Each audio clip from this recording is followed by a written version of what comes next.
तो दोस्तों, आप सभी का स्वागत है रुद्राक्ष रतन चैनल में। तो आज आप लोग के साथ एक कहानी साझा करना चाहूँगी। कहानी का शीर्षक है शुद्ध अंतःकरण ही तीर्थ है। इसमें बताया गया है कि जो व्यक्ति दयावान होता है और जिसका अंतःकरण शुद्ध सात्विक होता है, वह घर बैठे ही तीर्थों का पुण्य प्राप्त करने का अधिकारी होता है।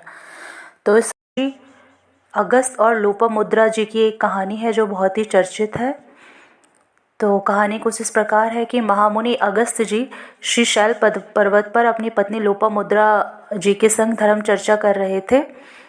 लोपामुद्रा ने प्रश्न किया कि धर्मशास्त्रों में तीर्थ यात्रा व तीर्थ निवास को पुण्यों का प्रदाता माना जाता है। तो जो साधनहीन व्यक्ति है, अर्थात जो वृद्ध है, अपाहिज है या तीर्थ ना कर पाने में सक्षम है, उसे इस कर्तव्य का पालन कैसे करेगा, अर्थात वह पुण्य की प्राप्ति कैसे करेगा जब वो तीर्थ नहीं कर पाएगा। तो महर्षि अगस्त बताते हैं कि तीर्थ भ्रमण करने में मनसी तीर्थों की महिमा सर्वोपरि है, अर्थात मन से तीर्थ होने चाहिए और यही महिमा जो होती है वो सर्वोपरि होती है। साधनहीन व्यक्ति घर बैठे ही सदाचार का पालन कर तीर्थ यात्रा का पुण्य कमा सकता है। इंद्रियों को वश में रखना भी तीर्थ का पुण्य देता है। जो व्यक्ति दयावान होता है और जिसका अंतःकरण शुद्ध सात्विक होता है, वह घर बैठे ही तीर्थों का पुण्य करने का अधिकारी होता है।